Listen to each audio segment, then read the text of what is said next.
Andiyan po ba kayo? Alright. And I'm finishing. No. If there's one thing that I want to mention about the life of David, is he made prayer, and prayer has become an important part of his day. So what's your life story? What does your day look like? Does it have prayer in it? There is a need for us, mga kapatid, to push in praying and commit ourselves to it. You know, the problem is not the effectivity of the prayer. The problem is our consistency. Hindi tayo consistent. The problem is not the prayer's effectivity, but it's in our consistency. And maybe, church, that's the reason why we fail. Kaya tayo pumapalya na nakikita natin yung mga miracle sa buhay natin. Why? Because we choose not to be consistent. Maybe because we fail to choose the right attitude when situation seems impossible. Now let us be reminded of this one. When situation seems impossible, choose to pray instead of panic. And let our prayer, not that our prayer will contain praise instead of protest. And when we pray, choose to push instead of giving up or pulling out. I'm going to close with this one story. It's about one experience that happened in our life group just this week. Last Tuesday, sa life group namin, we shared about prayer. And then one of our life group members, he testified about his experience. No, kasi ito siya, he was working in Saudi. And while he was there, because of the conditions of their work, talagang nahihirapan siya. And because of loneliness, he decided to go home. But the problem is, pag hindi ka kasi nakaka-finish ng contract yun, it will be difficult for you to go home. Right? So, since he did not finish his contract, he was confined in a house together with a lot of people, mixed. Okay, hindi lang po mga Pilipino, maybe a lot. May mga ibang lahi. So it was very difficult.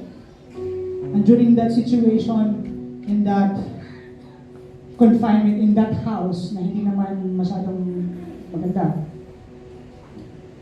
there were no food. No?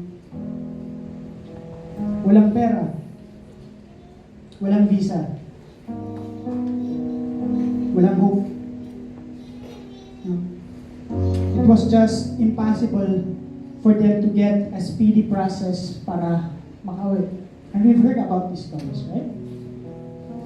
And it was difficult. Why? Because at that time, sabi niya sa amin, bro, napakahirap doon because I've seen people who are hopeless. I've seen people who thought about suicide. They are already depressed. And it was hard for this person to see this. And sabi niya, yung mga kwento about OFW that are stranded there for quite some time, the only hope that they have left is this pardon that will be given to them by the president. But this process will take up to 6 months, even a year, even more than a year. Right?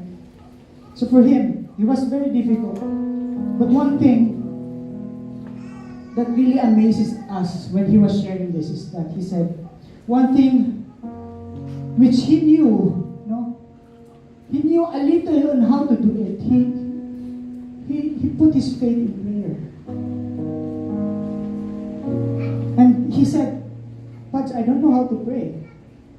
But one thing that I just mentioned before I sleep and after I wake up is, I thank God. Simpleng pasasalamat. And I presented to him my request.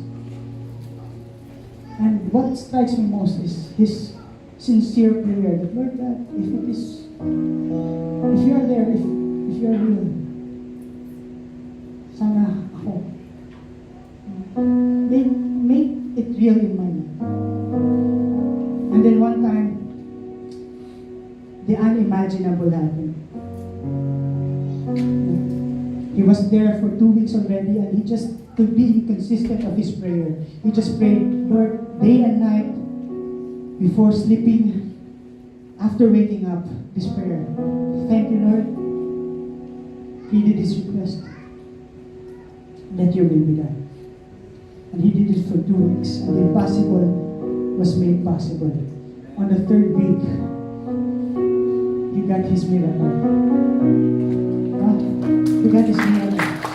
He was able to get a call wherein he was told, okay, pack your things up. You're going home. And you know how sweet that sound is for a person who is hopeless?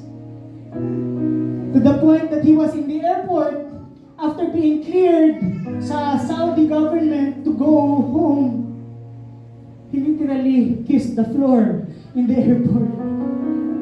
And sabi niya sa amin, but sobrang hiyang-hiya ako sa ginawa ko, but this is it. I'm going home.